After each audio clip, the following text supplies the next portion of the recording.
ஆதரவாக போட்ட வேஷம் சர்க்கார் படத்தில் பெருசாக விவகாரம் பண்ணுது. பிகிலு படம், அப்புறம் இன்னொரு படத்தில் ஏதோ சிஎம்னு போட்டு காரணம் இல்லையா.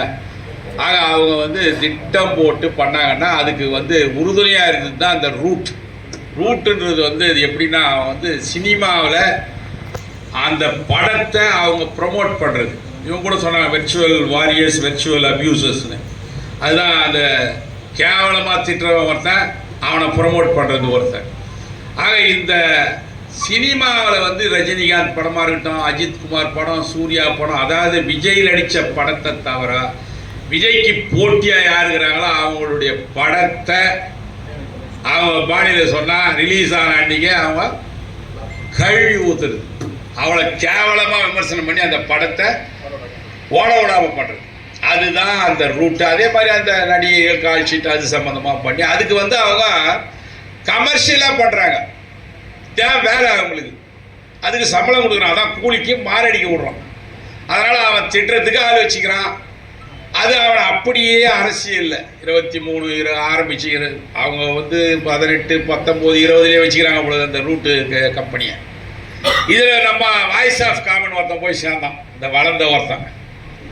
அவன் போய் சேர்ந்து என்ன இங்கே கட்சியாக சொல்ல போனால் இங்கே ஒரு எம்பி சீட்டு கேட்டான் திமுகவில், அது கிடைக்காததுனால அவன் போய் இந்த கட்சியை கருவறுக்கணும்னு போய் வேலை பண்ணிக்கிறான்.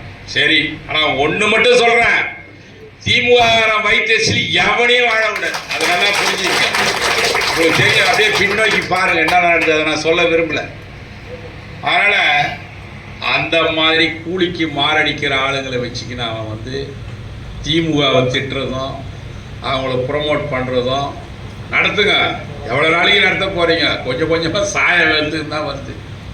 அதுக்கு நம்ம தயாராக இருக்கிறோம். இந்த இடைத்தேர்தல் நடக்குமா நடக்காதான்னு தெரியல. ஆக 6 தொகுதி திருச்சி கிழக்கு கூட நடக்காத மாதிரி ஆகிப்போச்சு பொழுது இப்போ இருக்கிற நிலைமை. ஆனால் 6 மாதத்துக்குள்ளே ஒரு மக்கள் பிரதிநிதியை தேர்ந்தெடுக்கணும்னு ஒரு தேர்தல் ஆணையம், இந்திய அரசியலமைப்பு சட்டம். அதே நேரத்தில் தள்ளி வைக்கிற வாய்ப்பும் இருக்குது. இப்போ மறுசீரமைப்பு, தொகுதிகள் மறுசீரமைப்பு, அது 805 தொகுதி ஆகணும், அது ஒரு பக்கம் இருக்குது. நிறைய விஷயங்கள் ஓடுது. குழப்பமான சூழ்நிலையிலே தமிழ்நாடு 3 மாதமாக இருக்குது.